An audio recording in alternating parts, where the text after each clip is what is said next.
Good afternoon, everyone. Good afternoon, and welcome to the fall semester Jefferson lecture. My name is Chris Tomlins. I'm a professor of law here at Berkeley. I'm the current chair of the Jefferson Memorial Lectures Committee, and in just a couple of moments, it will be my great pleasure to introduce our lecturer this afternoon. Before I begin that introduction, I have to inevitably issue a couple of public service announcements. The first is that we are recording the lecture, so we would appreciate it if you would just take a moment and ensure that your phone is off, or at least the ringer, let's say. The second, much more pleasant to convey, is we're holding a reception immediately after today's event, and we very much hope everyone will stay and talk with Mark and enjoy yourselves.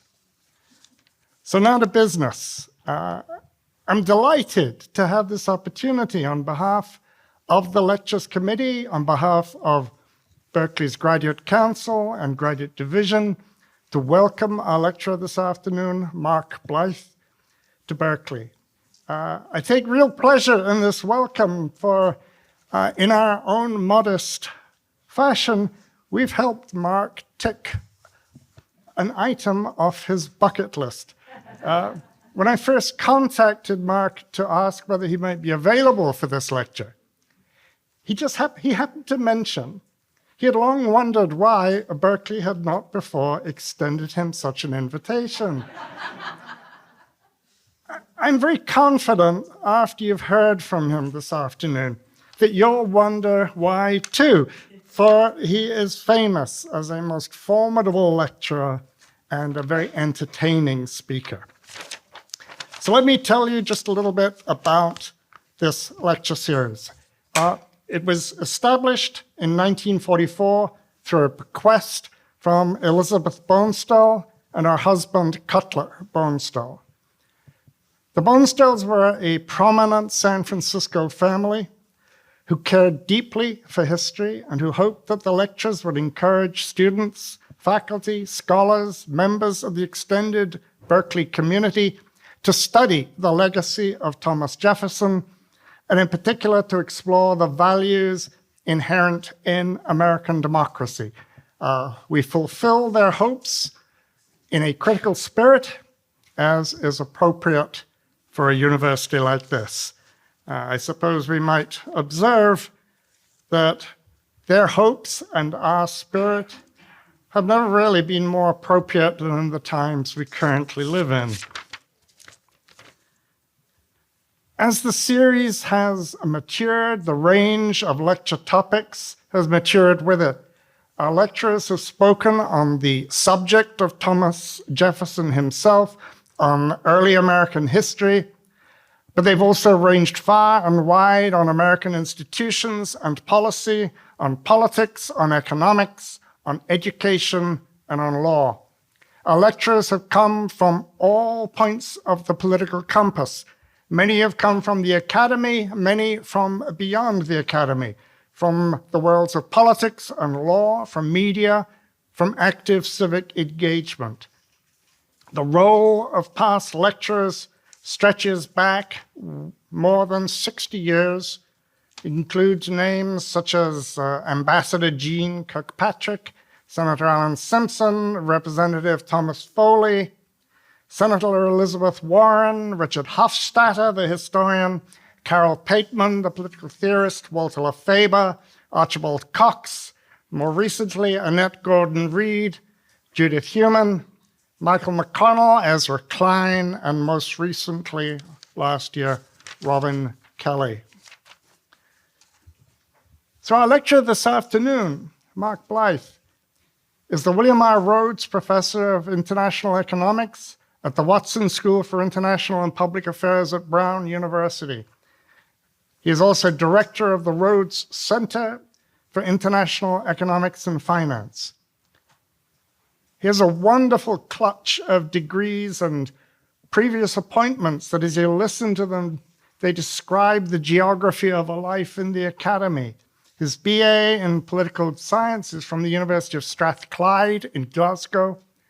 He holds an MA, an MPhil, and a PhD from Columbia University in New York, where he undertook his graduate studies in political science on a Scottish International Educational Trust Award for study in the United States. For more than 10 years, he taught on the Faculty of Political Science at the Johns Hopkins University in Baltimore, before moving on to Rhode Island and his current position at Brown.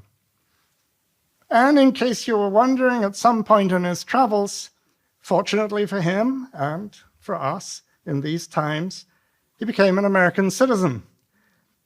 But he's not forgotten his homeland. He's a supporter of Scottish independence from the United Kingdom.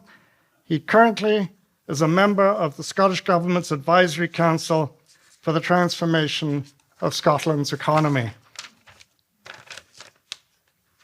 Professor Blyth is particularly well known for his work in political economy and what one might term the intellectual history of economics, a field of thought with a noble Scottish heritage stretching back 3 centuries to such grand figures of the Scottish Enlightenment as Henry Hume, Lord Keynes, and Adam Smith. Mark is the author of many award-winning books, including Austerity, The History of a Dangerous Idea, published in 2015, Angrynomics in 2020, Diminishing Returns, The New Politics of Growth and Stagnation in 2022, and most recently, Inflation, A Guide for Users and Losers, published earlier this year.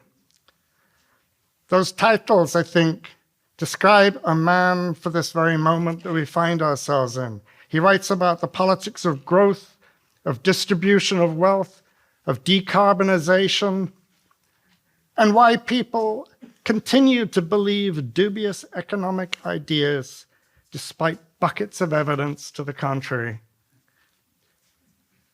Professor Blyth's lecture this afternoon is entitled, Can a Liberal Polity Survive the Politics of Grievance? I've been looking forward to this for weeks, and now you all know why. So without further ado, please join me in welcoming Mark Blyth to Berkeley. Thank you. No, it's all done. Yeah. The clicker. Oh, there's lots of people here. Hello. Thank you for that warm, fulsome, and almost complete introduction. One thing, I did work for the Scottish government. That's different from the Scottish National Party. I'm not actually an independence supporter. I'm only an independence consultant. Let's put that out there. Okay. Thank you to the Graduate Council. Thank you to the committee for inviting me to do this. I should have been at Berkeley a very long time ago, and the reason I'm not here is because of Sean Connery. Now, this is actually true, right? So there was a reference to the Scottish International Educational Trust, right? This is how I did this. I grew up in Dundee in Scotland. Dundee was the first city in the Western Hemisphere to deindustrialize. It started in 1945, the minute you lot invented nylon. Because we had an industry called jute packaging, and the minute you invented it, that was it was up. So when I was growing up, it had like unemployment 14%. That was a good year. 15%, that was an okay year. It was a pretty place. And I thought, I'm getting out. So I did, and I went to Glasgow, which was much more fun. And I went to college in Glasgow. And then I thought, I had a brother who lived in San Francisco in 1991, who sadly passed away shortly thereafter. But I went out to see him, and I saw something that no Scotsman had ever seen before, which was sunshine in January. And I arrived, honestly, with like long hair, smoking, leather jacket, but I swear to God, within 3 weeks I had running shoes. It just happened, right? I quit smoking. I thought, I can't go back. This is it. So I threw in my application, and I got into Berkeley, right? But it's a state school. So they said, you can come, but we can't give you any money for the first year. And I was like, crap. So then I'd applied to a couple of other places. I was meant to go to Duke. That was all sorted out. And then at the last minute, I got an offer from Columbia. Now, other strange fact about me, I'm a funk bass player, right? North Carolina or New York, where do you think I want to spend my time? We're done, right? So how am I going to get to Columbia? Because the weird thing about Columbia was they offered to pay my fees, but they didn't give me a stipend. So enter this thing called the Scottish International Educational Trust, right? We've been waiting for you, you're fine. Now, you know, you remember, if it's not Scottish, it's crap. You remember this? It's from Saturday Night Live, right? So literally, Sean Connery in 1971 was the first ever actor to get $1 million for doing a role, which is to come back as 007 in Diamonds Are Forever. And he took the money from that and put it into this thing called the Scottish International Educational Trust. Jackie Stewart, if it's not Scottish, it's crap, right? He was the racing driver who dominated F1 in the 1960s. He took all his money and chucked it in there. And the great thing about educational trusts is so long as you give out a little percentage, you can invest the rest, right? You know how this works, right? So they had this trust, and I wrote to them and said, I got into Columbia, but they didn't give me any money. Can you help me? And they went, sure, here's the profits from Highlander 2. And that's what got me through the first year and a half at Columbia, and that's why I'm not at Berkeley. So close the circle on this, right? When Sean died, I took his place on the trust. Isn't that weird? What am I talking about again? Oh yeah, let's do this, I guess, right? A little bit of background on this. I do not talk about democracy. I try not to think about democracy. I find it's hard. I leave that to people who are better at that, called political theorists. I'm a political economist. I focus primarily on sort of the political determinants of how the economy works. So when I was asked to do this, I was a little bit intimidated because it's a bit off my reservation, as they say. So this is very much an experiment in sort of thinking something through, and I want to present it in that spirit. It comes from a couple of conversations.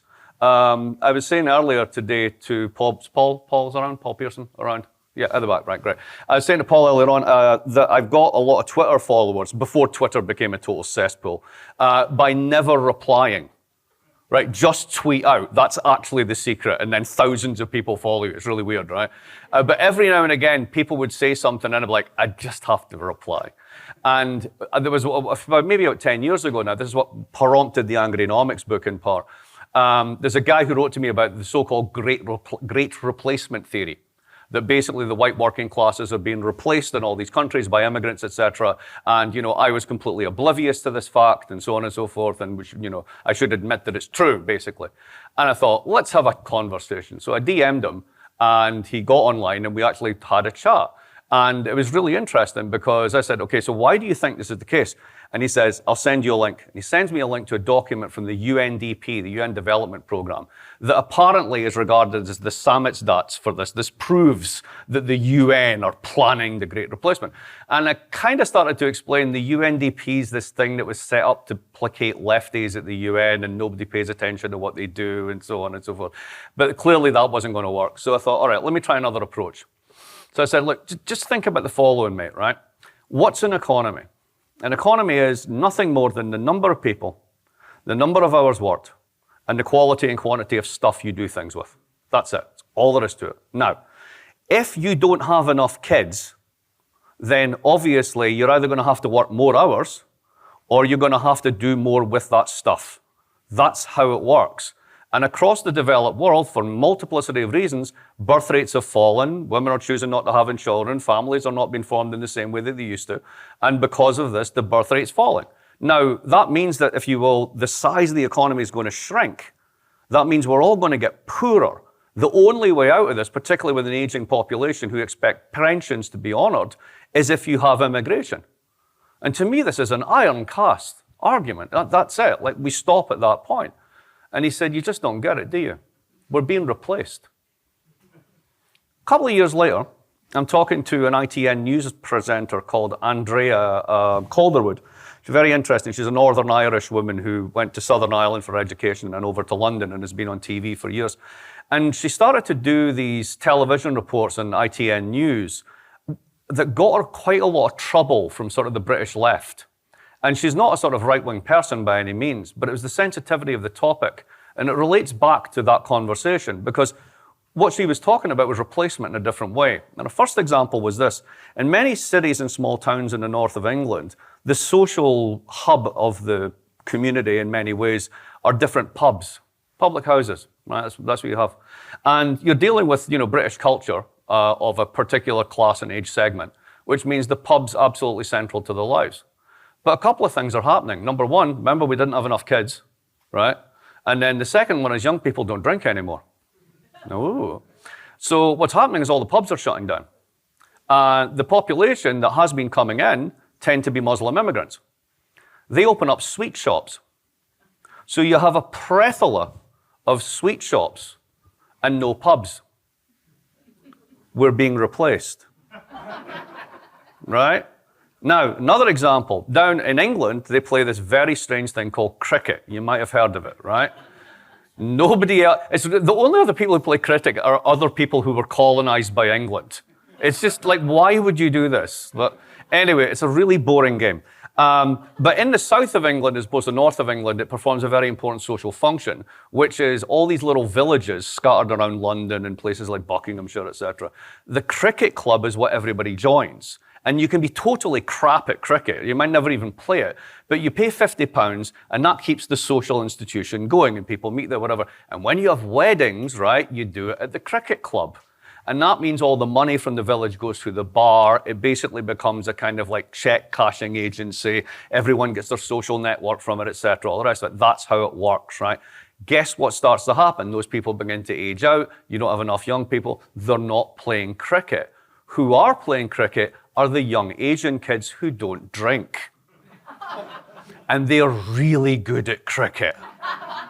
So what starts to happen is not only do they take over the southern clubs, the financing model begins to shift because they're getting it over the bar no longer works. So they start to get sponsorship on their shirts from local Asian businesses, right? Meanwhile, up in the north, where the funding model is still there, that basically produces crap cricket teams. What we have in the south are elite players on totally different financing models. We're being replaced. My point is, economics is always received through a cultural lens. What we do as economists and political economists, we talk about things like the rate of inflation. And we tell you things like, oh no, we've got the numbers, we've done the numbers on this, it's fine, it's going down. And you go to the supermarket and go, are you crazy? Because what you look at is the price level, and the price level never shifts down.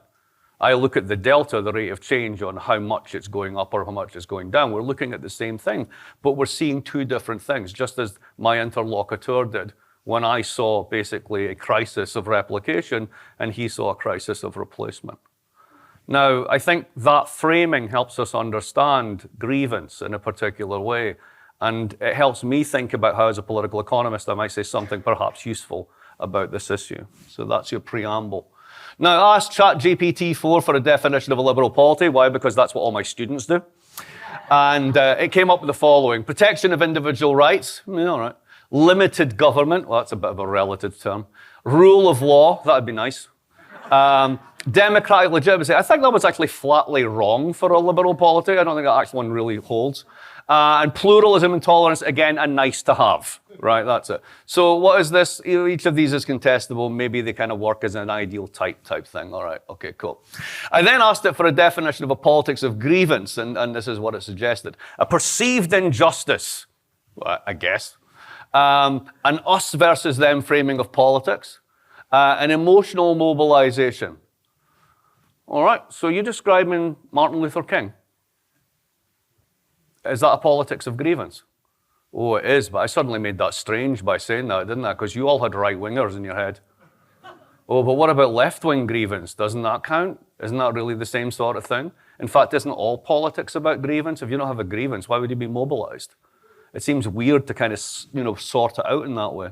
A simplification of complex problems. Oh God, nobody in the Republicans or Democrats have ever done that before.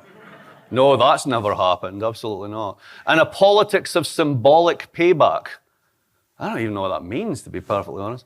So again, yeah, ChatGPT-4 is really not helping me understand this. And as a conclusion, I said, so can it solve a politics of grievance?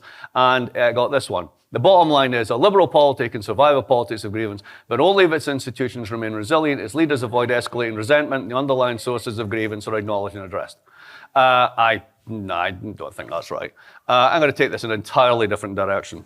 I'm going to go back to the 19th century, because I think there's a road that we've connected with that we've missed, and it has to do with this idea of citizenship. So here's two old white dudes. Obviously, the 19th century white dude and the 20th century white dude. This is Alfred Marshall, who's one of the most influential and famous economists that ever lived. And this is T.H. Marshall, who's so forgotten nobody remembers that the T was for Tom. But he did write something very important in around the 1944 about citizenship. So we'll get to this. So Alfred Marshall is a kind of liberal progressive reformer back in the day. And this is when Britain is not a democracy, at least not by any full sense, when a liberal polity really means a kind of restricted franchise, male property owners, all that sort of good stuff. And then the perennial question was, what do we do with the working classes? Right? Because, you know, they're poor and they're smelly and they revolt every now and again. And, you know, what should we do with this law?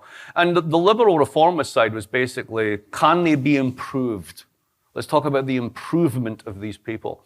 And are there limits to such schemes? And T.H. Marshall, in his lecture that becomes what I'm going to talk about for the 20th century, actually goes back to his namesake, Alfred Marshall, and says it's really interesting that he starts with this question.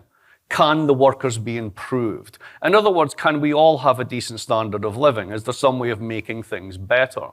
And Alfred Marshall's answer was, yes, reduce manual labor, educate children, and, quote, they will become full members of a community as citizens.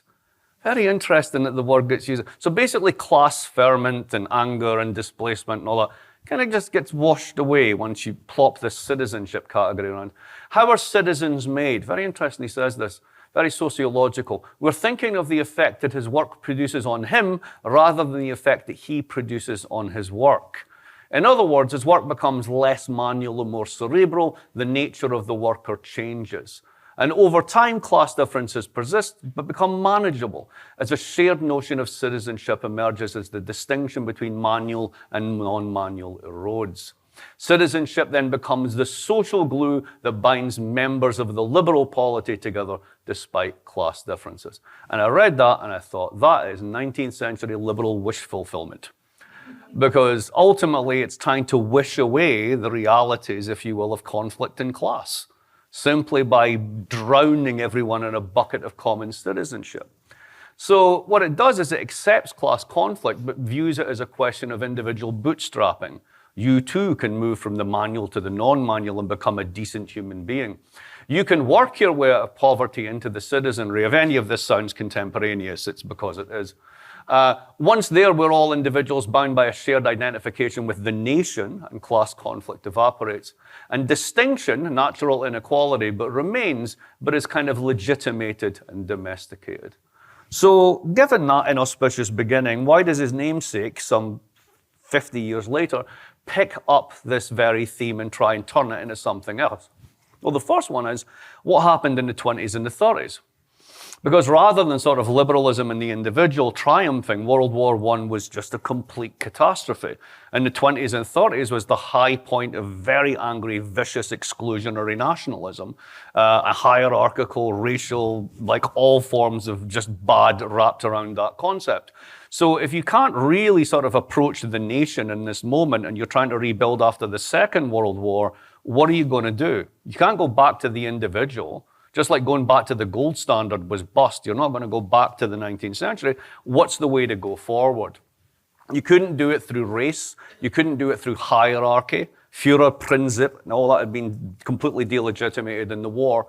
So you needed a kind of post-liberal conception of identity that allows for group identity that still doesn't make class primordial, because that would be giving into the Marxists. Now again, is this liberal wish fulfillment, or is there something more to this? Now, we're familiar in many ways with T.H. Marshall's essay, even if we've only heard about it or read about fragments of it, as this kind of telos of citizenship. And I want to suggest that the reason he did this was a kind of post-war rebuild of liberal subjectivity, trying to rehabilitate the concept of the liberal, but embed it into sort of a set of broader social structures. So the telos is, in the 18th century, you get civil rights. First of all, the rights of person, habeas corpus, etc., freedom of speech, property rights, etc. The 19th century, you get the emergence of political rights on top of those civil rights, rights of representation, representative institutions. And the 20th century the culmination of all this is the emergence of social rights. Rights to things rather than freedom from. Positive liberty, access to public goods. The classic is it all dovetails in the welfare state is the end of history. That becomes basically the story. And here's a nice interesting quote here, and I want to just inflect on one part of it. By the social element, I mean the whole range from the right to a modicum of economic welfare and security to the right to share in the social heritage and to live the life of a civilized being according to the standards prevailing in the society. Most people focus on the welfare stuff, not the heritage and standards bit. I want to press on that and see where it goes. Was citizenship rather than welfare a forgotten core principle of the post-war settlement? And I want to suggest that it was and explain why that's tied into a world in which economic growth is relatively evenly distributed. And when that fails, that conception of citizenship fails, and the one that we have now, that we have evolved into over the past 30 years, is very different from this conception of citizenship. We don't really think it through, but I want to show why that's the case. And then at the end, I want to suggest why the types of rights-based citizenship claims that we make these days are incredibly fragile in the current moment. And I want to suggest that in a way, where Marshall was going is where we perhaps need to go now to answer the question of set. Some quotes to suggest this. This is from Marshall's essay. Citizenship requires a bond of a different kind, a direct sense of community membership based upon loyalty to a civilization, which is a common possession. It's a very old sentiment, but there's a very straightforward collective plea that this is not about individuals. This is about the fact that you are part of this historically constituted community. There is obviously the welfare component. For this to work, what matters is a great deal of enrichment of the concrete substance of civilized right, a generalized reduction in risk and insecurity, an equalization between the more and less fortunate, between the healthy, the sick, the unemployed, the employed, the old, the active, the bachelor, and the father of a large family. But here, shortly after, rights have been multiplied and they are precise. The corresponding duty is the right and duty to pay taxes and insurance contributions. Education and military service are also compulsory. And of paramount importance is the duty to work. It's not about what you get.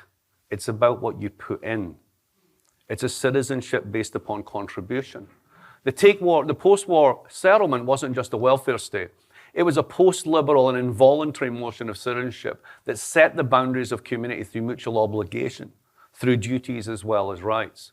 In such a world, the politics of grievance is hard to mobilize because of the encompassing nature of the coalition. Basically, everyone's in, unless like African Americans until the 60s, you're deliberately excluded as part of that enterprise. And robust citizenship evacuates the space for a politics of grievance. So let's call the rights that go with this form of citizenship contributory rights, because it's about what you give, what you put in, that constitutes the body politic. They come with duties of provision and contribution as public goods. They're earned and created by acts of an active citizenry. They're universalist, at least in their aspiration, and yet nationalist in their application. They apply to a specific people in a specific geography, which at that moment is uncontested in a way that hasn't been true for a while. They take the political community and the economy to be coterminous with the nation state, with citizenship as the binding identity, with the community being encompassing rather than exclusionary. Now, let's call this way of thinking a rights regime, a particular way of structuring rights in a polity. That's embedded in a welfare state. You see this in his appeals to the welfare state in the way this history is usually told. But it also rests upon a particular version of a national economy where economic growth is widely shared. Shared growth is what anchors citizenship because it gives us a claim to common fates. If it's not shared, we don't share the same possible set of destinies. And once you do that, once you break that, you break a common notion of citizenship. What a model of shared growth fails, so does a rights regime in the conception of citizenship it embodies. This is what I'll show you happened in the 1970s, for those of us who are old enough to remember it, and the core of what is happening now. So if citizenship is dependent upon its embedding in a particular growth and welfare regime, what happens when the payoffs to growth shift? Well, what you get is a new and more contested conception of rights and citizenship. Wonderful, very boring, but very smart book by a guy called Matthias Schmelzer about growth. So when you go into a sort of economics of growth class, the first thing you see is the hockey stick graph, which is time versus growth, and it's flat, flat, flat, flat, flat, flat, flat, 5,000 years, and it does this. And that's why we're all rich, right? And it's total fact, indisputable, right? But we didn't know that's what was happening. Schmelzer's point is really interesting, the oddity of growth. If you look into the memoirs of the political elites in Europe and the United States in the 1940s and 1950s, none of them were talking about growth. You will not find that word there. In fact, most of them who were old enough to remember World War I and World War II were just desperately hoping they could get back to around 1938 and maybe hold it there. The notion that we would all be driving our own cars and buying our own houses never entered their head. It was unprecedented. And if you think about one of the canonical models of post-war economics, the solo growth model, it's kind of written into it because although the kind of Keynesian economics is associated with this period is one whereby public policy and demand management can push the frontiers of the economy and employ more people and so on and so forth, it doesn't imply ever up. It doesn't imply continual growth in that sense. And the solo model, which basically says you have a certain amount of population, you have a certain amount of technology, you put it together as the capital stock, you get stuck, and then somebody has a technological revolution and you get the next one, kind of suggests stuck most of the time rather than perpetual growth. Growthmanship was made up in the Kennedy administration. It was basically a legitimating rationale that came out of the Council of Economic Advisors in the early 1960s, this idea that we could all rush for growth, as they called it. And when they took this to Europe in 1961 to a conference at the OECD in Paris, all the collected finance ministers of Europe thought the Americans had lost their mind, that we could have perpetual growth. This was insane. Not because of environmental limits or anything, but because no one had ever framed it that way. But when you do frame it this way, if we can have not just onwards and upwards and ever growing economy, if that growth is equitably shared, you do get to kind of where Marshall wanted to be, the original one, which is we can all be our own individuals and do whatever we want, and class distinctions really don't matter because, okay, we're all rich. It's a nice vision. Growth became the salve of class conflict and the stabilizer of citizenship, only for it to begin to fail just 10 years later in the 1970s. So there's some growth indices, basically, compound average growth rates, Western Europe, North America, Japan, always lower, but nonetheless.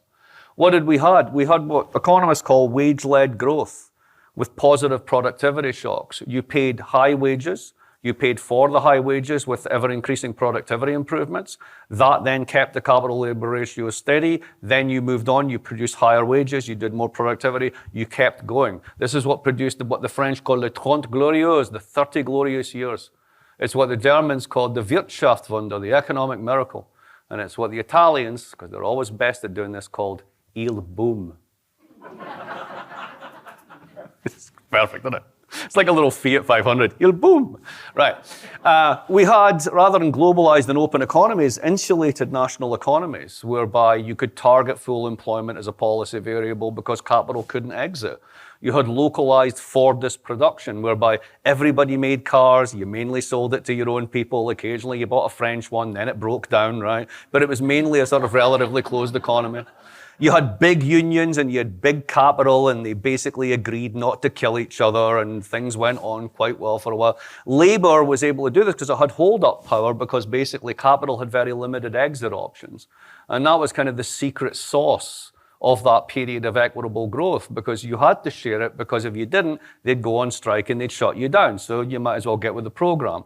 But there was a bit of a problem with this, and it was a guy called Mikhail Koletsky who figured this out in a 7-page article in 1943. That if you run a full employment economy for a considerable period of time, two things happen. The dumbest person in your firm can leave work at 12 o'clock and get a more highly paid job at 4. And if you're running the American economy in the late 60s, when you've got 500,000 people in the field in Vietnam, 2 million in support roles, you're fighting the entire thing off budget, no taxes have been raised for this, you're going to end up with incredibly tight labor markets and you're going to start to generate inflationary pressures. And that's exactly what began to happen. Also at this point, because of those pressures, the ratios between the capital and labor, basically how much owners take home of profits versus how much workers take home of profits, shifted to an all-time high. By 1963, it was 65% in terms of labor. Today, it's fallen by 12 points. That's the big reversal that we see, the rise in inequality. Why is that? Because 95% of us have wage income, 5% of us have capital income. So that 10% shift against that 5% is absolutely massive. This is when business goes on the offensive. It generates inflation, which is a tax on profits.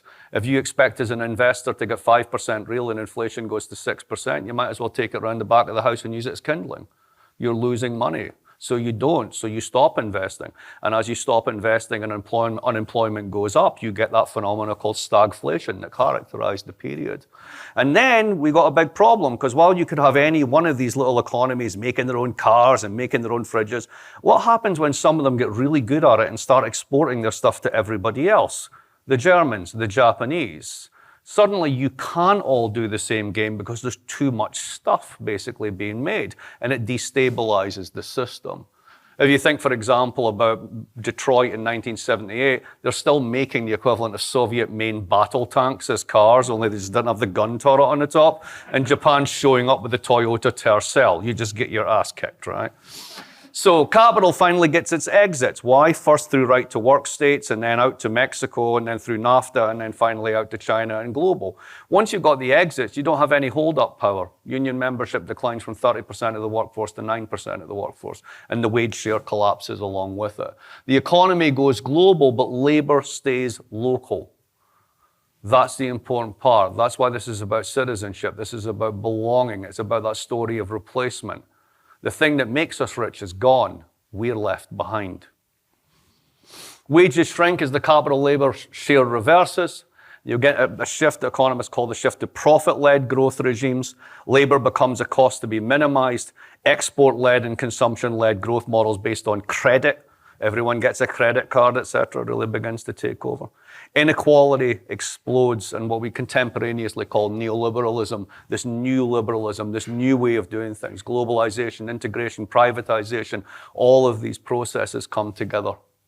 Now, what happened to citizenship during all of that? It's a wonderful book if you get a chance to read it. The Golden Passport, Global Mobility. The passport is a symbol of citizenship. I became a citizen in 2012. It's hard to get citizenship. You have to go through a whole bunch of hoops to do it. It is not easy. You can't buy it, except you can today, because the president just said with 1 million you can buy American citizenship. I should have just waited. It would have been a lot easier for me to get citizenship.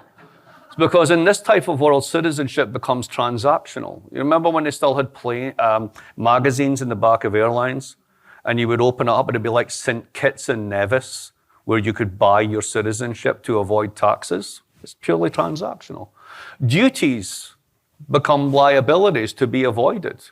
Why should I serve in the military? Why should I be the one that has to pay taxes?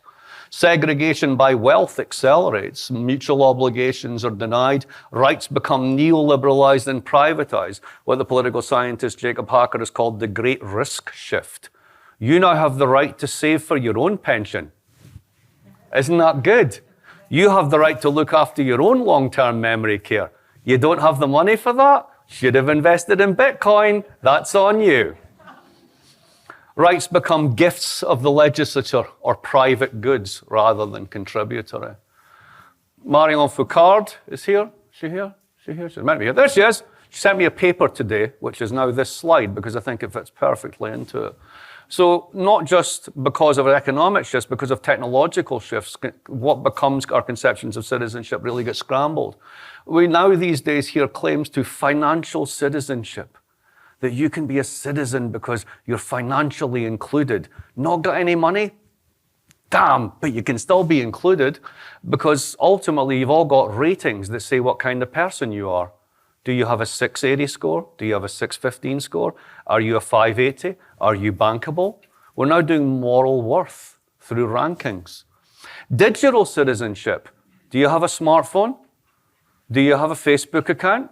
Because if you don't, the participation tax for being an American rises dramatically.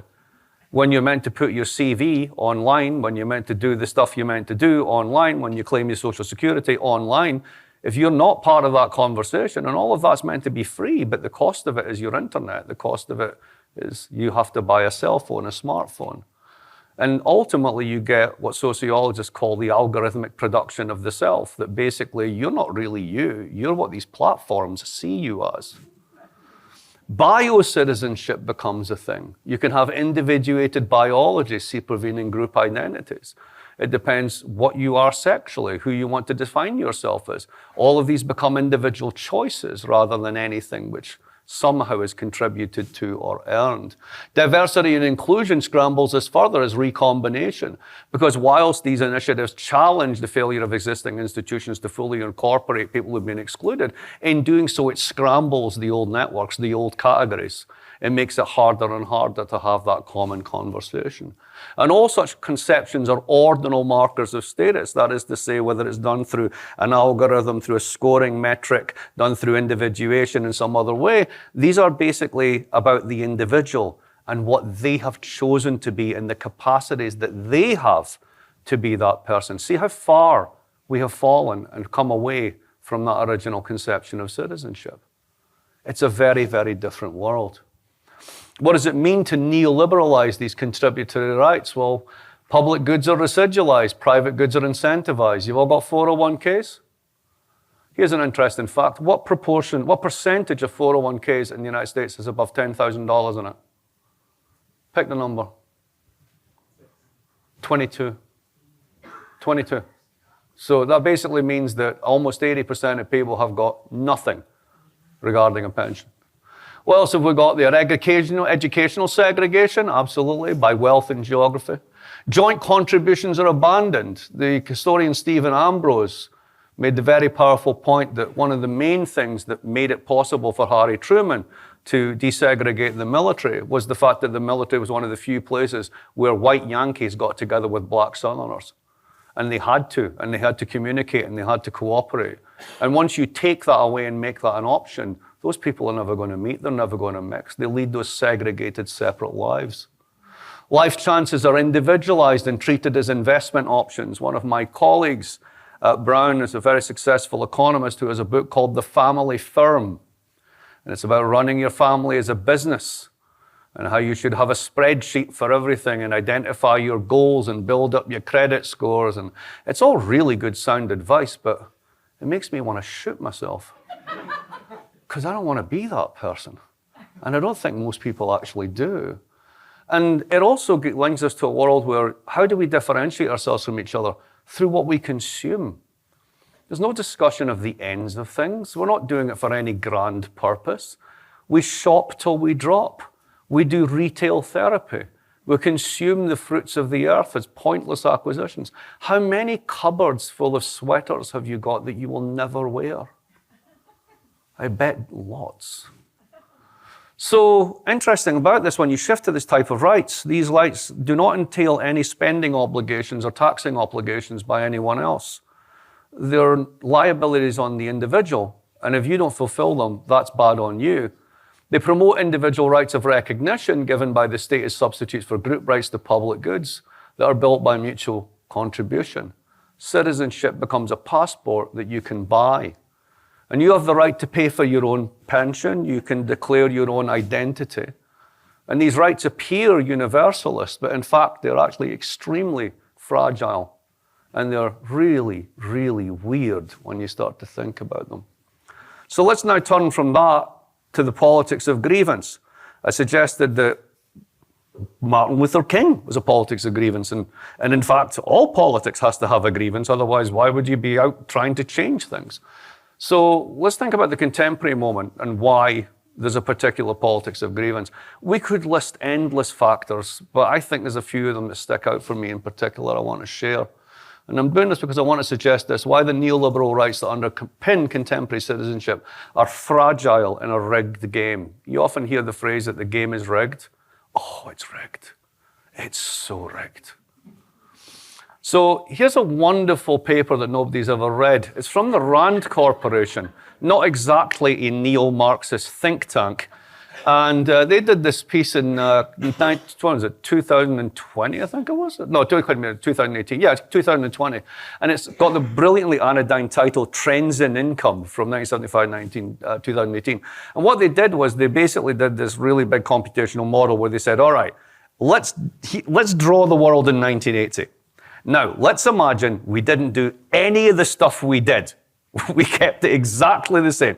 No tax changes, no benefit changes, no regulation changes, and then let's run the economy forward and see what happens. So what happens is they did, under wage-led growth, the good days, right? GDP growth and income tracked. And around 1973, they began to split off.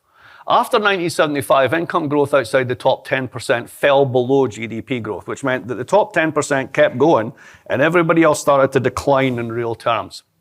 The bottom 90% lost in constant dollars 2.9 trillion in income due to that inequality skew. That's not the big number. The total amount that went up and never trickled down is $47 trillion. Let's think about that number for a minute. If you try and spend $1 a second, it takes you something like 31,700 years to get through a trillion. I mean, it's literally a meaningless number. And this has gone up to literally a few 100,000 people. And it never came back down. Your average American worker would be $16,800 off per head if none of the stuff that we had done actually happened. Just left it on its own. It's a nice counterfactual exercise. What did it tell you about rights? It tells you the rights and obligations of the 90% versus the 10% are now completely different. Because they took it all of it. One realization, growth is no longer a national property. This is a paper I did that I got more and more surprised by the more we're doing the research, and basically shows the following. We talk about growth as something that happens in national economies. What's the American growth rate? Is the American economy growing, right? Well, when you actually basically divide the globe into 40,000 squares, it turns out growth only happens in 3,500 microregions, which don't really correspond to national borders. They correspond to big cities on coasts.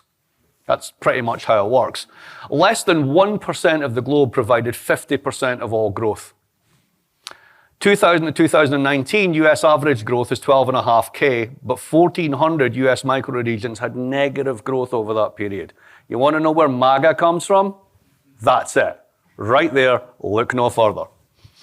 Let's talk about the UK. 34% of UK gross domestic product is Greater London.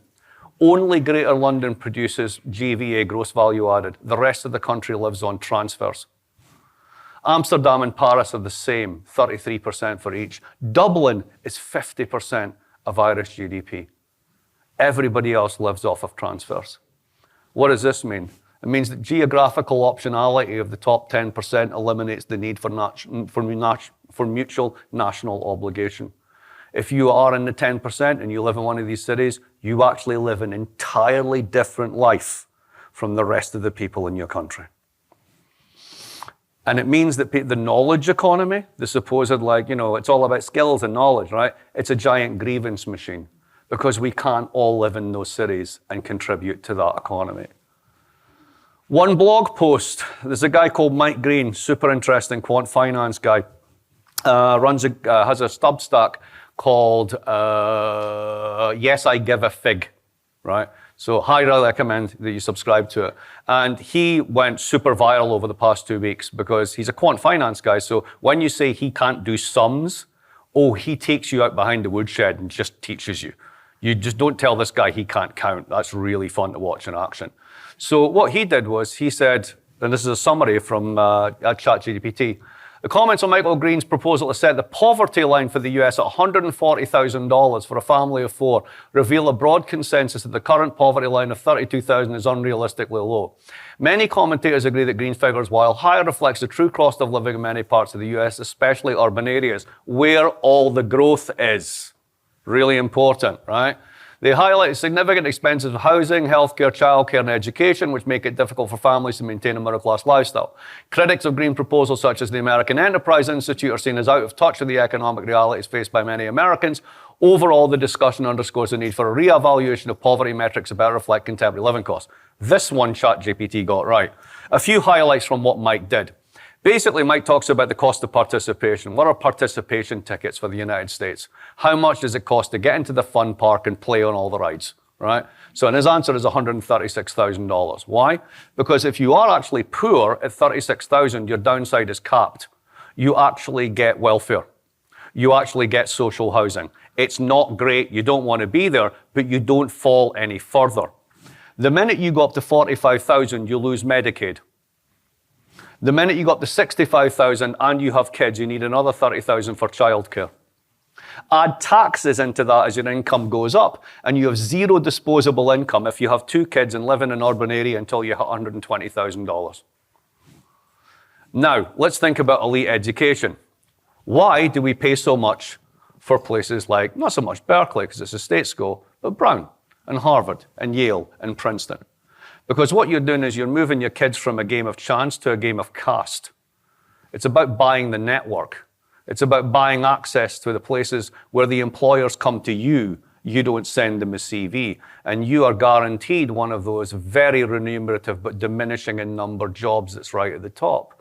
So you're willing to sacrifice anything. You're willing to pay $100,000 a year out of your pocket to give your kids that. You got 2 kids, that's $1 million in expenditure. That means you need to earn 1.4 at a 37% tax rate in order to pay for that education, which means that you need to be very rich to afford it, which is why across the Ivies, the following distribution takes place. If you take it into quintiles, 20 percentages, 4% come from the bottom 20 in terms of students. They come from the bottom 20%. 15% come from the bottom 40%. 11% come from up to the 60th percentile. There are 33 to 34% from the top 1%. There are more people in the top 1% in these schools than are from the bottom 60. That has always been true. That's not new. It's just become politically relevant. Society no longer generates common life chances. Taxes are for suckers. One letter, the K-shaped economy. There it is. The upper arm, which you see on this bit here, yeah, right? Sectors, companies, assets, and people that benefit from the recovery and are in many cases wealthier than before the pandemic. This includes investors in technology stocks, big tech companies, luxury sectors, high-income professionals, and asset owners. Lower arm, sectors, small businesses, and people that continue to decline even as the overall economy appears to improve. Examples include low-wage service workers, small businesses, and many middle-class and lower-class income households. So that's the upper arm, that's the lower arm. Here's the finger. It's an 80-20 split. 20%'s on the upper arm in terms of the population, 80%'s on the lower arm. If these guys in the 20% stop spending, the whole thing falls apart. This is super fragile. And then one index to finish it off. You all remember the inflation of the past few years? This is the best piece that was written on it. It was written by a guy who's a journalist by the name of John Otters, who used to be at the FT, went to Bloomberg, went back to the FT. Now, the way that the Fed calculates the inflation rate, the CPI, is basically they track 80,000 prices month to month. They drop things out because we no longer use CDs and we use cloud storage. So you have to figure out how you value one versus the other. It's all very complex, and they actually do a very good job, and it's very hard. I'm not saying it's rigged. It's not rigged. This is not rigged. Here's the bit that's weird. You want to take out things that are too volatile. Why do you want to take out things that are too volatile? Well, because they're volatile. Like strawberries are really cheap in the height of summer, really expensive in winter. We don't eat that many strawberries. Take it out. It's not going to tell you. You want to get to the core rate. Funny thing is, when you start to do this, it gets weird because if you live in the bottom 20%, 40%, or 60%, you spend most of your income on consumption. That means that you are hit by inflation. I'll give you an example of this. Does anyone here shop in Whole Foods? Come on, you can admit it. Right. You are impervious to inflation because you have been paying 30% more than you should for your groceries for the past 10 years. So if it went up by another 10%, you'd never know. It's as simple as that, right? Now, for everybody who's shopping at Dollar General, it's a very different story. And 60% of what they expend their consumption goods on are rent and food. When you add fuel costs into that, you get almost everything that they have to spend. So inflation wasn't the thing that people rebelled against governments all over the world for. It was one last bloody thing on top of everything else that had been happening for almost a generation. This is why there's a politics of grievance. You strip out the food and the fuel, and rental costs are also highly volatile. And you get that disconnect that the papers were very puzzled over a few years ago where, well, we economists know that the inflation rate's now 3.7%, but people are misguided and they seem to think that inflation's still rising. No, you were right. We were mansplaining the shit out of their experience because the price level went up and it never went down. And it keeps going up because all the stuff that we actually should be measuring that's really important for normal people to live their lives, we take it out because it's too volatile. Think about that. That's why I wrote this book a few years ago. This is Angrynomics, the effect generated when most people in a country believe that the economy no longer benefits them. That's why we get this. That's a politics of grievance. Now, how do you stop all this? It's a bloody hard one. Here's something that happened in Britain recently. They started to put up English flags all over England, everywhere, all over the place. Now, was it the alt-right? Some of it. Was it suspicious that basically suddenly they had 1 million English flags to put up everywhere? A bit. But no more suspicious than the fact that whenever you have a rally, the Socialist Workers' Party turned up with billboards that were perfectly printed. And it was like, who the fuck pays for these? Because nobody buys the newspapers. So, early example of astroturfing. But if you have a look in here, what you see is like, Wapping says no. Clear them out. There's a nice anti-immigrant one, right? Then there's the whole sort of paedophilia thing, right? Which is really weird in this one. It's sort of, keep our children safe. I mean, Epstein's dead, so, maybe. There we go. Motels, this is all about, immigrants being stuck in motels and all that. So there's definitely a whole sort of like, let's say, nasty racist undertone to this thing, right? So that didn't quite go. It says UK raised the flag movement and the rise of the right. Okay, but they're feeding off of something. Go back to that story I told you about the guy saying to me, you still don't get it, we're being replaced. The fact that your cricket club is now completely different from what you remember and you're no longer welcome there or feel welcome there. There's a lack of community, a lack of connection for all the reasons that I've said to do with these big economic changes. They filter down to a micro level of our lives where we no longer feel that this is our home, that we belong here, that we even know each other. There's a brilliant Irish book from a few years ago. It's a sort of biography of Northern Ireland by Fintan O'Toole called We Don't Know Ourselves. Have you ever got a chance to read it? It's fantastic. And it's something about Ireland as a kind of community that you could write this book. And everyone in Ireland can read this book and relate to the stories it tells about the dominance of the Catholic Church and then how this falls apart and the corruption scandals, the rise of the tech companies, blah, blah, blah, and the transformation of modern Ireland. I don't think that we could tell that story. I don't think there's a common story that we share anymore that someone could write down in that book because our life chances and life experiences have become so different and so variegated. How do you put the life of someone who's an early tech investor who lives in a billionaire tower in New York and flies around the world and has 4 different passports into the same optic as someone who can barely afford to send their kid to the state school? Well, what do they actually have in common?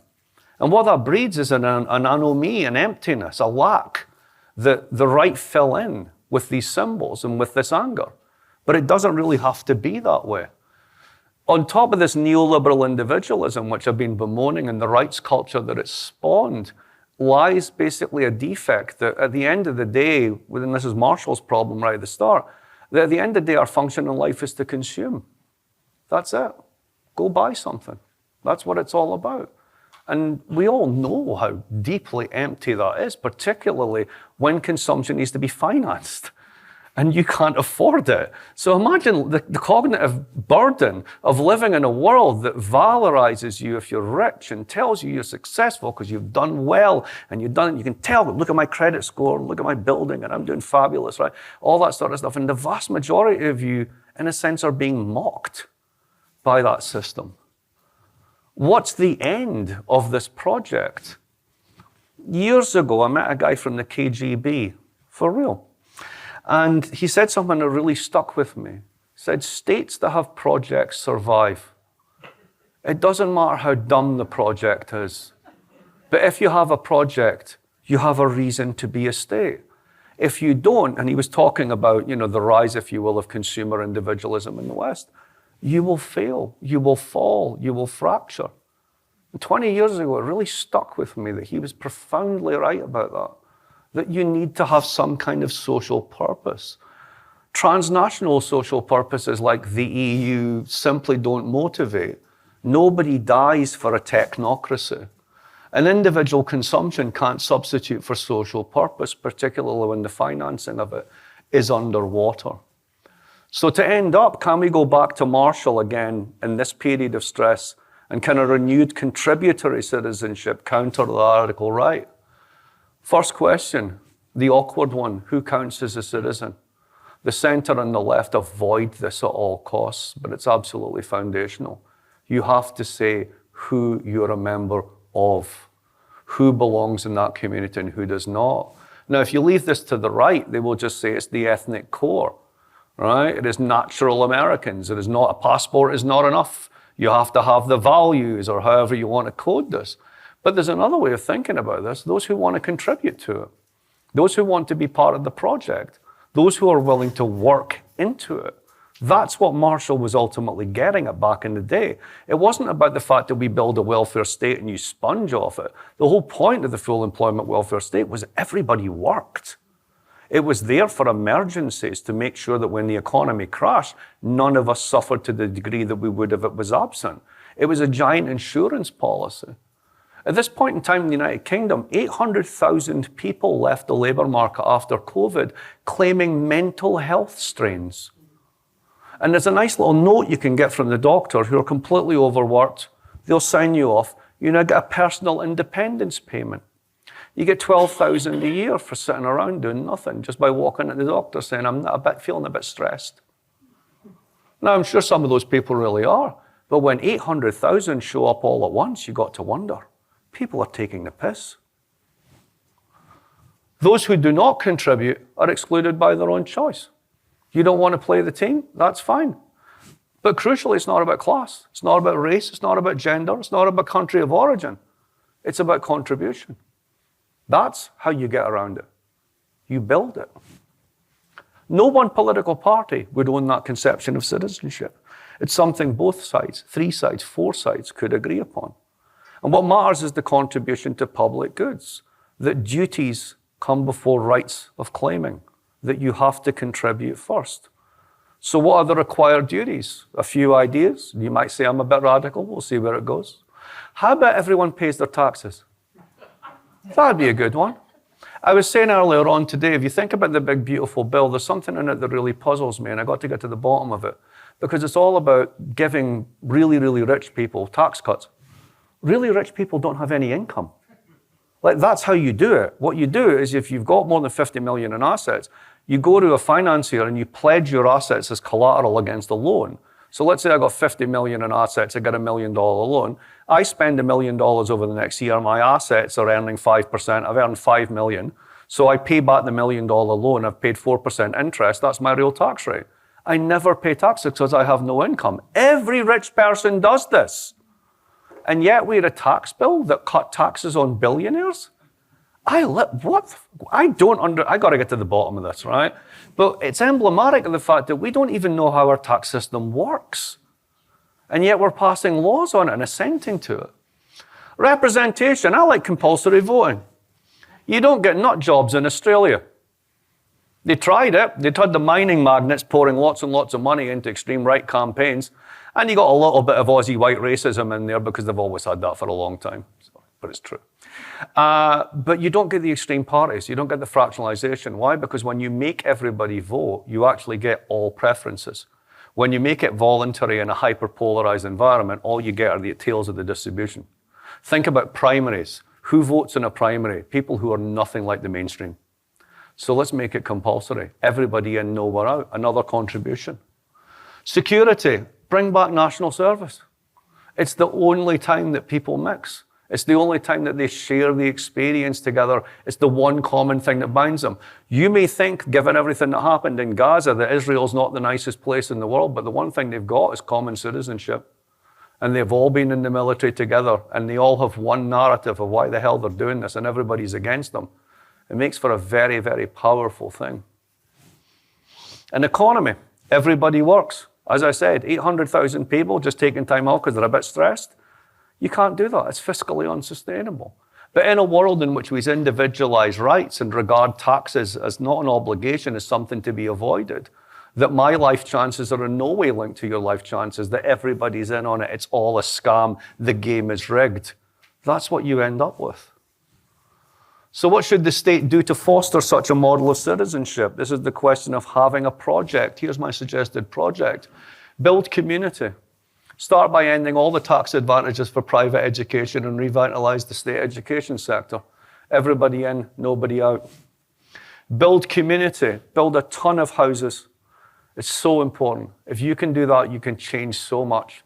You do skills for that. You do HVAC, electrical, plumbing. You do all the things that allow you to build green. That does decarbonization. This increases labor mobility.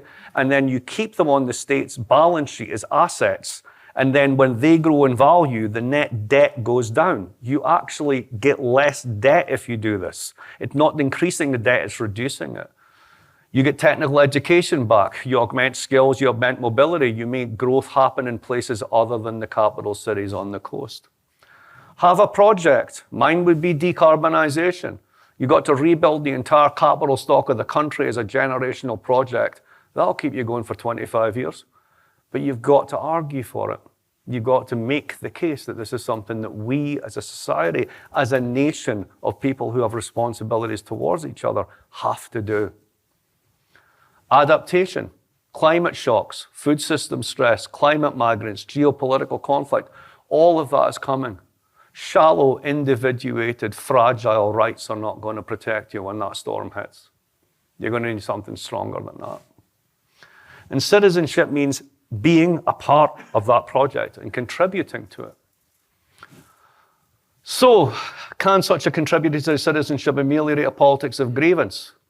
I think so, because it removes the frame of grievance by replacing both categories of us and them by that of the contributory citizen.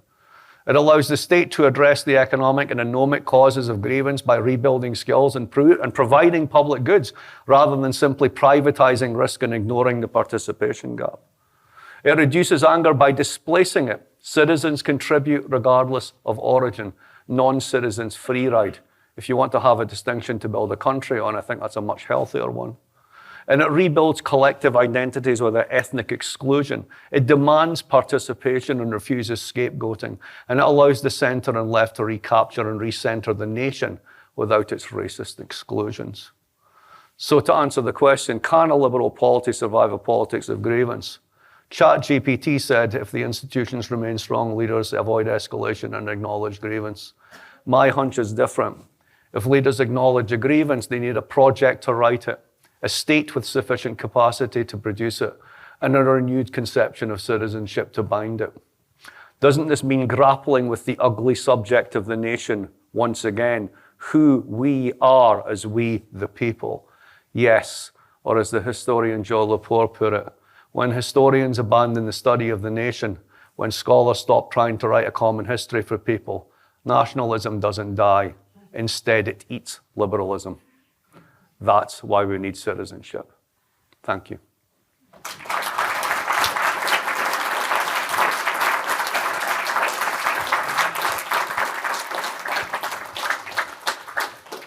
Happy to take your questions. There's a mic there. We could actually do it more talk show style. Let's do it this way, look. I'm going to hand you the mic. Who wants it? All right, there we go. Evidence for what you were saying was the first debate between Donald Trump and Hillary Clinton when Hillary was trying to catch him on saying he never released his taxes because he's probably not paying any taxes. And Donald's response was, that makes me smart. Right, exactly. And he got away with that one entirely. Yeah. And another one on that one, but let's put it on the other one. This is Hillary's line about the deplorables. Right? Once you basically say 40% of the people who are my fellow citizens are deplorables, you're done. There's no way back. You can't do that. You are, whether you like it or not, tied into a common fate. And what we've been doing is to deny that and trying to individuate our way out of that by becoming individually wealthy if collectively poor. A comment and a question. The comment is, it's hard for me to imagine how you move an enterprise like a nation, this nation, forward when some of its elected officials responsible influential elected officials are so busy searching out the source of the Jewish space lasers. If you're living in that kind of a fantasy craziness, Right. it's very hard to find a common purpose. Putting that aside, there are certainly places where Jewish space lasers are not the focus of public policy and public debate. California is the fourth largest economy on the planet. We ought to be able to draw a circle around ourselves or put up a wall around ourselves and make of ourselves an island for building projects that build citizenship. We have the diversity. We have people who came here in order to work and are working their asses off and trying to keep their heads down so they don't get deported.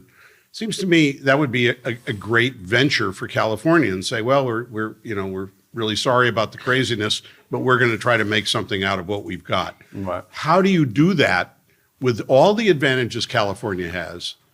I mean, signal advantages. Right. How do you do that in a nation that is so bound up in dysfunction as we are? Well, the first thing is I'd have to let you go. So my original comment about I'm not a Scottish nationalist, I'm a nationalist consultant. I'm quite serious about this in the sense that I can tell you how to be independent, but it will take 20 years and a lot of choices that the Scottish National Party don't want to contemplate. And it's going to take a lot of policies that they're going to find revolting, but I can get you there. Are you willing to go there? And the California one, I imagine, is the same. First of all, you're going to have to face down the federal government. Secondly, you're going to have to find your own independent financial system and your own bond market and all that sort of good stuff. And, could it be done? Yeah, but these things are usually done when states are falling apart, which is never the best time. I think a healthier way to think about it is the following.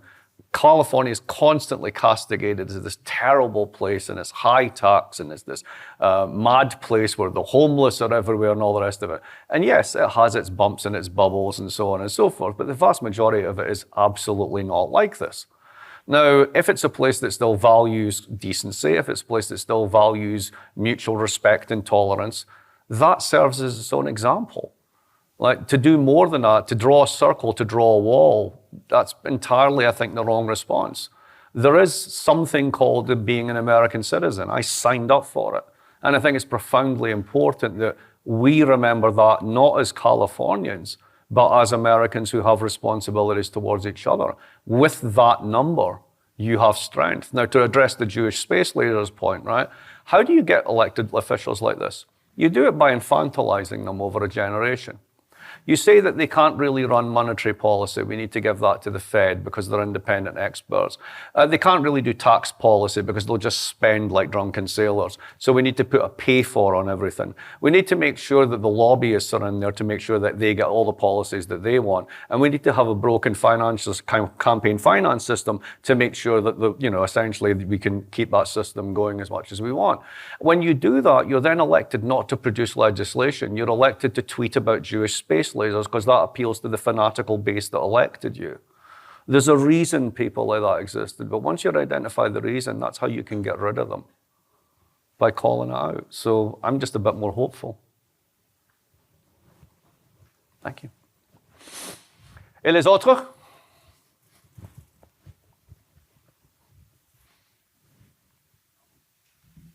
Thank you very much for this talk. I found a lot of it very interesting, and I agree with a lot of the substance of your analysis. But I have some provocations for your provocations at the end about this new form of citizenship that you're talking about.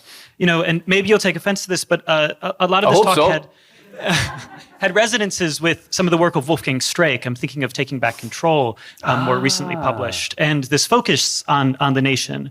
And so from that, I have kind of two questions. The first is, what about the global economy? You're talking about, the need to reconsider kind of the nation state. If you're looking at the growth regime in 1945, 1975, you're talking about national economies and not this interdependence of globalization. Yeah. And you brought up an example of a place that has committed to kind of a national identity and has done that, for one, through compulsory military service. Israel, right, it's got comparative advantage in arms development and other things as well.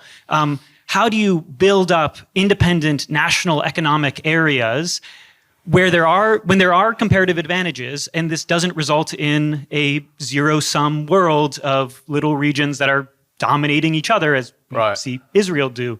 And the second question is, when you're bringing up this, a notion of citizenship dependent on contribution, who counts, right? And you had two different examples. You have perhaps the freeloaders who are claiming they have mental health so that they don't have to work.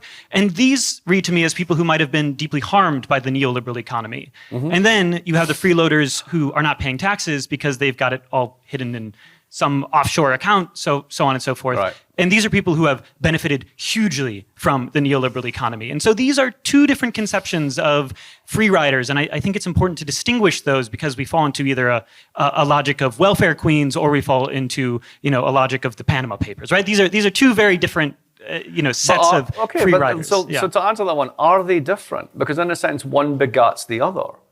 If all the money's in Panama, then you have a terrible welfare system which allows people to fall through the cracks and develop systemic mental illnesses. The two of them are absolutely related. But at the same time, the idea that there aren't people who are taking advantage of this is ridiculous. And if we fail to crack down on that, then people lose faith in the system and think the entire system is corrupt. And they're the only people who are paying taxes, which is true. So unfortunately, you kind of have to do both. I like the Strake analogy. I didn't think I was on the same path, but you might be right, and that disturbs me. But the other way of thinking about it is the following. That world of, let's say, deglobalization is already here. Right? If you look at trade statistics, they're at 97% of where they were in 2007, but it's shifted. It's all in Southeast Asia. Right? The Trans-Pacific trade is massively collapsed. Transatlantic is not what it used to be. Cross-border FDI is down by a third. Cross-border M&A is down by 40%. We're already deglobalizing. It's just a question of how you adapt to that. And a smart adaptation strategy would be have one where the citizens of a country are aware that that's what's happening, and they need to have strategies of adaptation for that, which would necessitate states with politicians that actually address problems rather than invent Jewish space laders.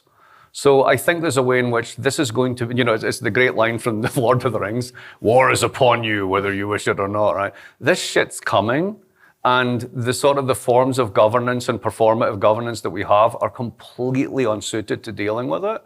So one way or another, I think we're going to end up with that world. To me, it's like, what would it look like to have a much more enriched participatory version of the world where we can mutually insure each other in a credible way? And I'm not wedded to this. Like I said, I'm well out of my comfort zone, but it occurs to me that unless we start talking about something other than anybody who's on the right who talks about migration is a racist, it's just a losing card. We're done. We need to have a positive answer. And I'm just trying to find one. Thank you. I'll bring it to you in a second. Thank you. Here we go. Thank you. Thank you.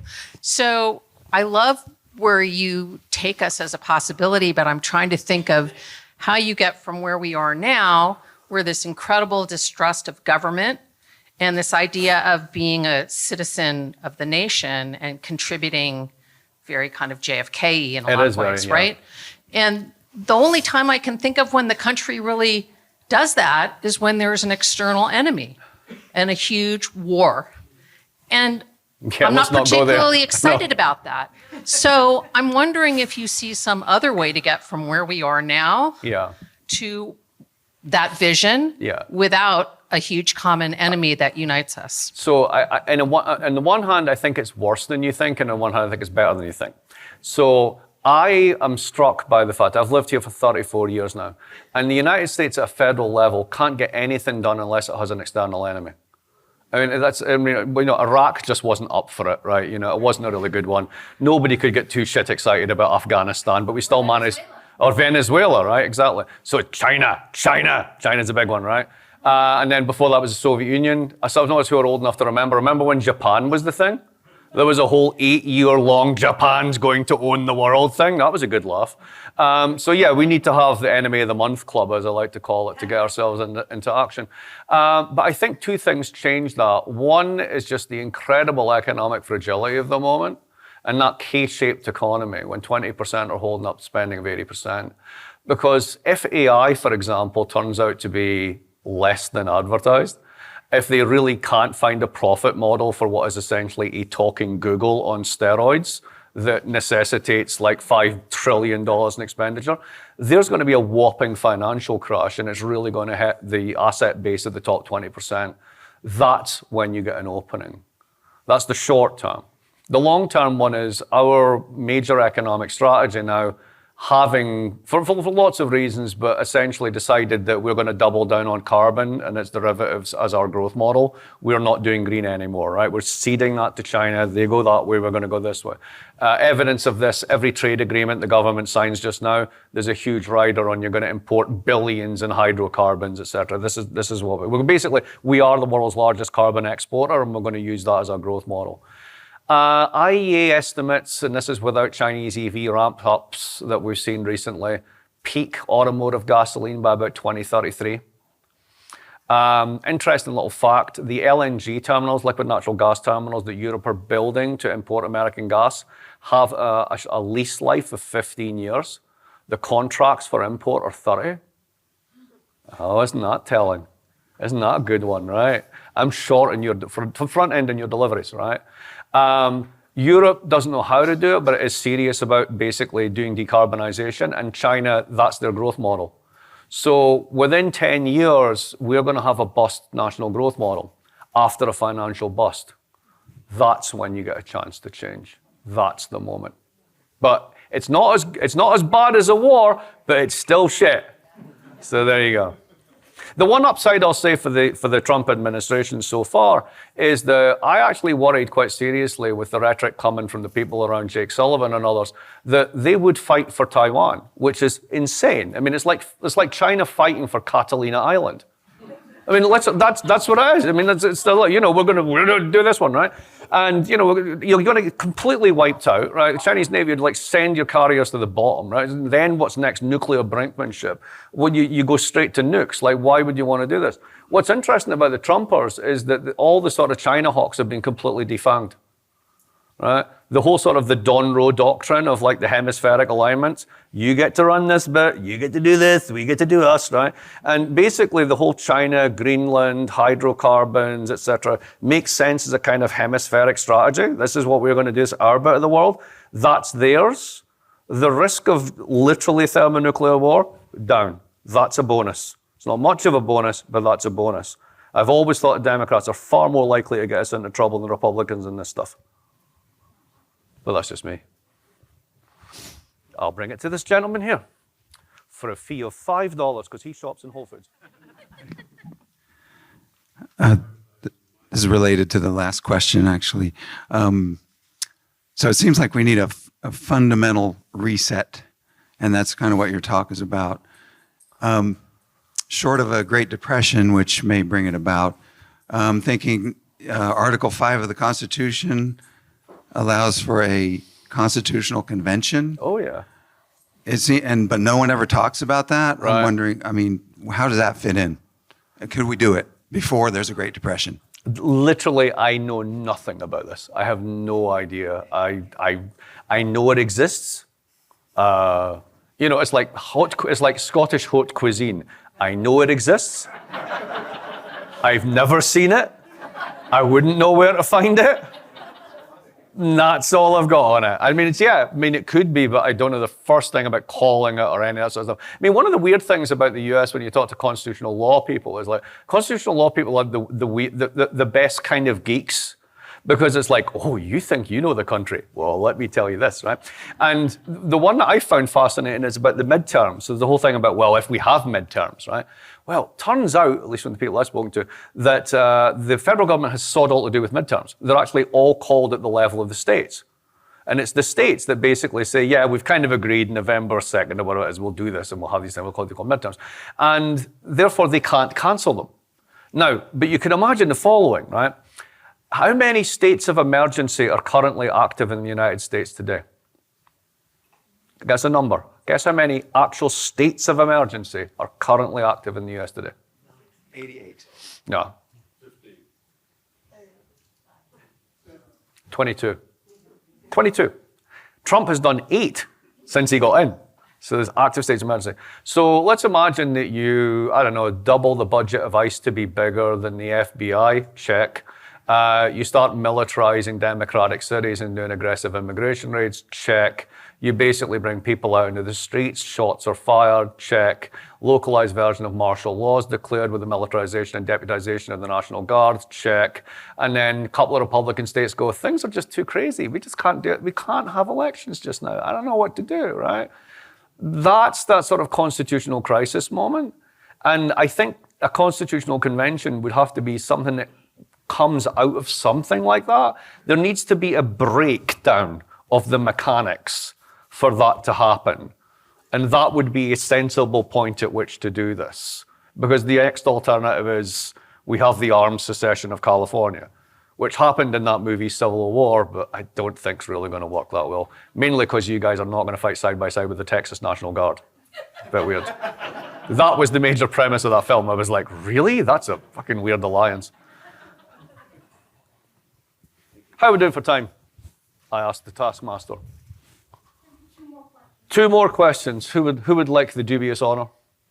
Oh, excellent. 2 over there. That's great. This side of the room loses. You'll all get gifts on the way out. And then to the gentleman behind you afterwards. So do you have an example of something like this happening in any other country, making a transition from where we are now or something comparable to what you're suggesting? No. All right, let me think about this more seriously. There's been attempt. Well, okay. You can think about in corporations when countries basically cease to exist. They're generally badly handled because they don't really front load what the question of citizenship is. One I'm quite familiar with is because my wife comes from East Berlin, was the incorporation of East Germany. So what West Germans didn't really appreciate about that was it was the death of a country. Right? It was a country. It existed for 40 plus years. The people who were there didn't really like it that much, didn't like the fact that they were run by an authoritarian dictatorship. The Czechs had a great line for that period, which was salamis for submission, right? And that was basically the trade, or it was like trabis for peace or whatever it was. So they were glad to see the back of them. But when your country ceases to exist, it's kind of weird. Because just because you share a language with this other bunch of people and you've got some relatives in common, you're meant to instantly understand the rules. You're meant to instantly understand this is the way that things work.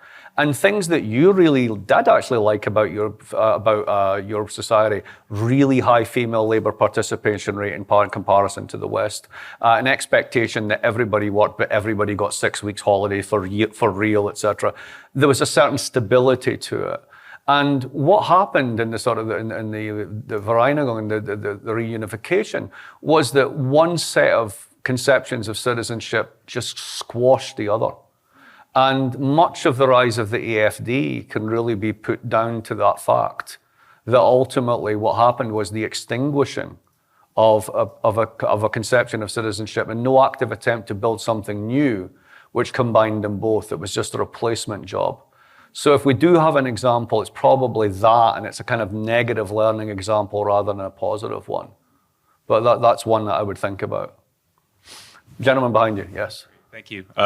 To save the least for last. So I found your overall argument very convincing, but my knee-jerk reaction was kind of to recoil in the fact that I'm a reformed international lawyer. I worked at the UN for a while, and it seems to me your prescription is a return to like a strong form of national identity politics, which all the attendant possibilities that incurs, right? And my initial reaction was, well, that will just engender even more global inequality, and the type of global inequality that is already rampant now, but become even more increased if we tend to the global north, as it were, retreat it to its borders. So I was wondering what your politics would be for a type of what Bruno Latour would say is a globalization plus that actually recognizes difference and celebrates it and actually engages in some sort of distribution in a global cosmopolitan way, or is that even possible? Or do we have to return to our national borders and just say, screw the rest of them?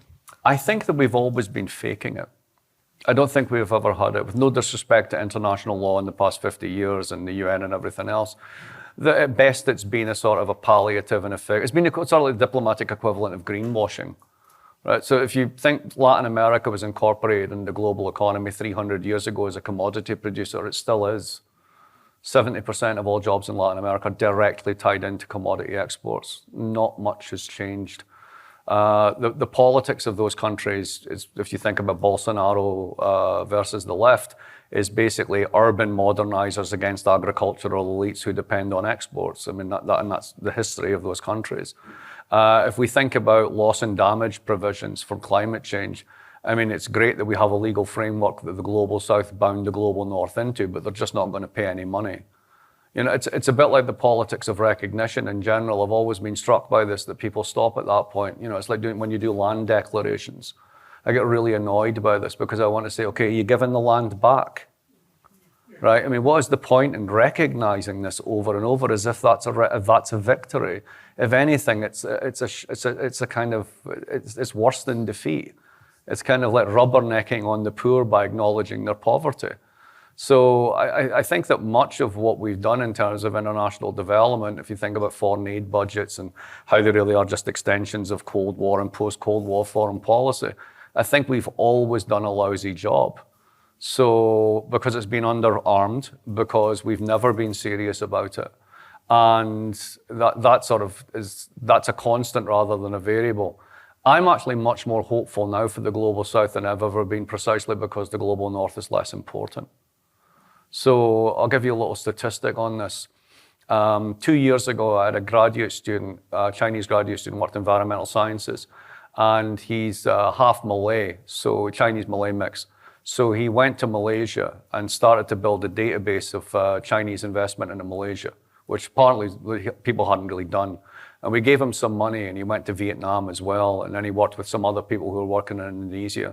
And they put together this one-of-a-kind database, which we then gave to the Johns Hopkins Climate Lab people and so on and so forth. And what they figured out was that over the past 2 years, China's FDI into these countries is bigger than the Marshall Plan. We haven't even noticed.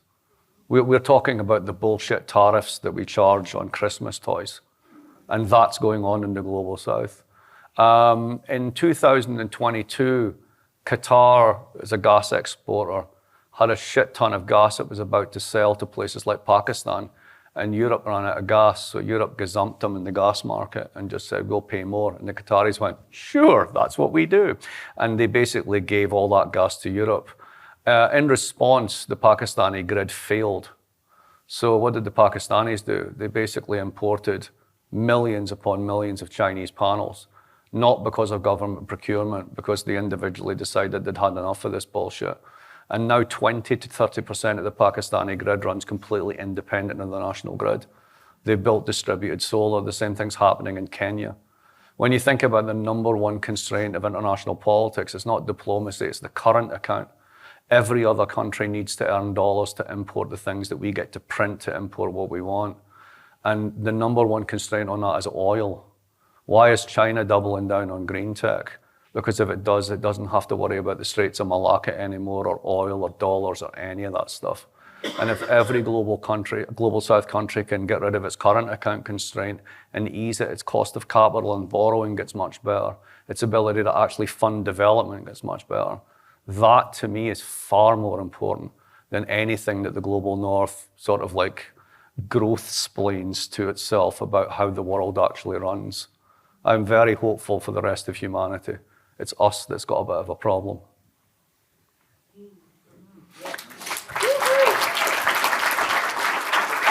Thank you all very much. Thank you for coming. I'd just like to say in closing, there's one thing I do want to say. The only thing keeping you from a glass of wine has been me. I appreciate the attention.